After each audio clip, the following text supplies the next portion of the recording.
already at the season finale of Invincible, man. This can't be real life. You know, as much as I be dogging on Mark, trust, I saw y'all comments. Don't be mad at me because y'all got a room in the dirt like Patrick Star. But even with that, I'm sad to see his story come to a pause again. Especially after this crazy episode, man. I am invested. Be season 3 at the end of the year, man. Have it.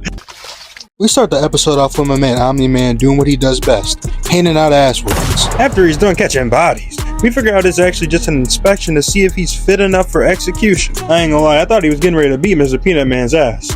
But the next time we see them on screen, Omniman is on his knees. Pause, bro. Where the hell did these loser-ass stooges come from? What? Creed tells him to take Omniman back to his cell, but he brushes him off and tells him, I'll do it my damn self. Choosing to walk back with his own 2 feet. That's a real nigga. And as he's walking back, he sees a familiar face. The homie Alan. And Alan lets him know that they'll talk very soon. Meanwhile, Mark finally returns home to see that King has got his hands on Mama Duke's. Oh, nah. Get your hands off her neck.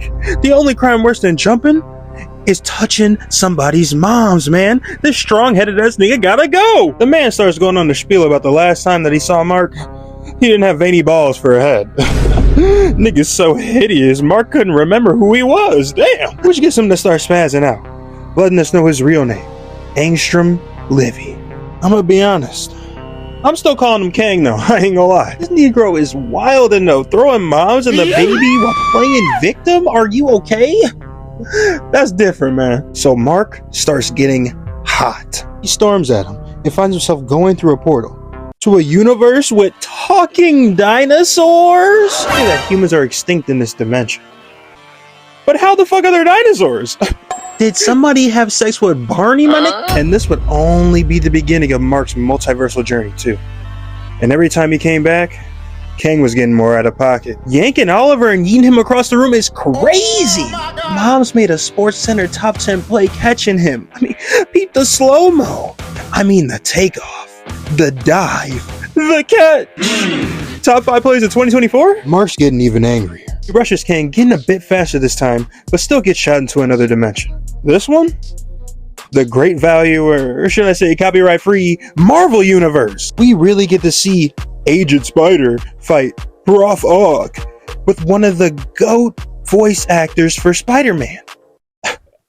This gotta be a nod to the Spider-Man Invincible comic. That's tough! He brings Mark back while proceeding to threaten his family once again. Mark tries to see the good in it, which Kang can't handle. He sends Mark away again, while he begins to have his own mental breakdown. Starts to get flashes of multiple Invincibles ruling the multiverse in the cruelest ways. One where he kills his child in cold blood, where Invincible looks terrifying, I might add. Another where he kills his wife right in front of his eyes. I mean, why would he save the guy that ran through his comrade's body, that executed innocent people one by one, that destroyed the world as we know it? Kang refuses to accept the thought. He brings Mark back again, who brings a sniper from Fortnite with him? I don't know why the hell they didn't show that world.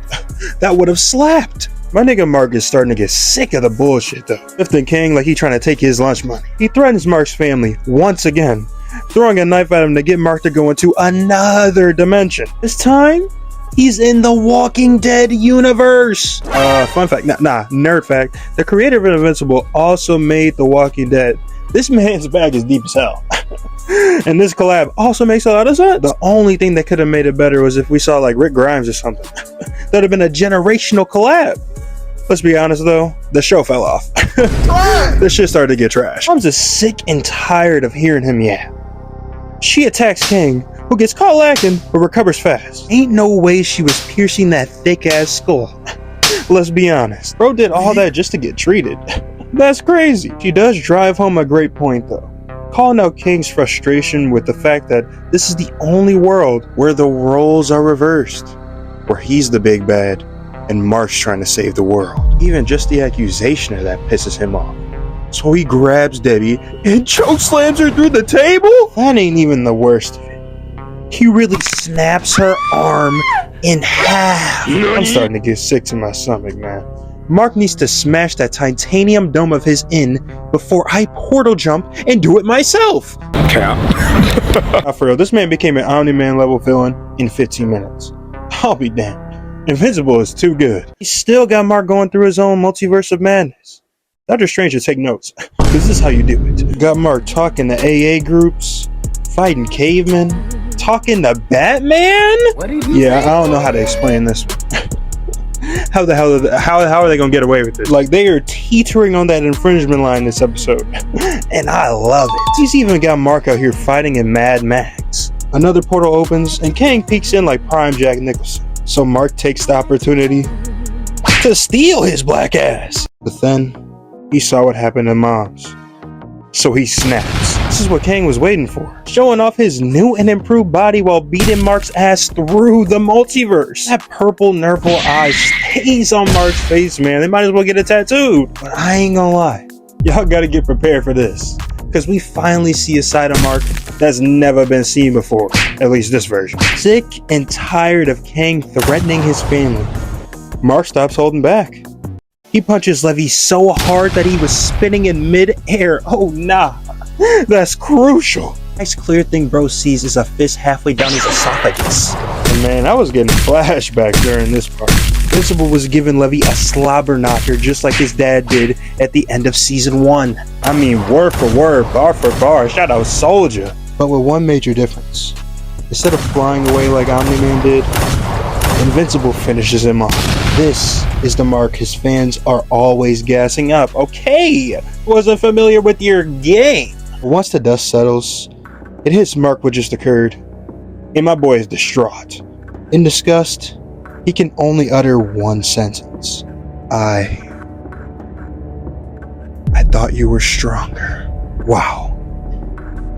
And just like that, season 2 is a 10 out of 10. Simple. A bit more moving pieces happen in this episode, like finding out that Kate's still alive, Invincible being saved by a future version of the Guardians, where old head Eve also confesses her love, and with that, our first signs of their relationship in our reality. And I can't fail to mention that Debbie and Oliver, they were rescued by Cecil and they're recuperating, they're doing decent. The main theme of this episode was Mark realizing just how powerful he is, and that he has got to learn to control it at all costs. He can't be no regular jit no more. He realizes it's finally time to lock in. I know I would hate on Mark a lot, but seeing him go through the grief of killing someone was hard to watch, I ain't gonna lie. This 50-minute episode had so much development, it got me extremely hyped for where they go from here. And I'm gonna be honest, it's got me debating on reading the comics. I don't know if I can wait till season 3. I mean, the character development was mind-rattling. And speaking of character development, we go back to see that Alan and Omni-Man finally get to have a conversation in the prison. Alan lets him know about the plan to fight back against the Viltrumite army, but Omni-Man's not down. In fact, he thinks he deserves death as he starts to finally feel bad, to feel remorse for all the wrongful things he's done throughout the years. And while he thinks he deserves nothing but death, he delivers one of the most excellent lines to end a season. I think I miss my wife.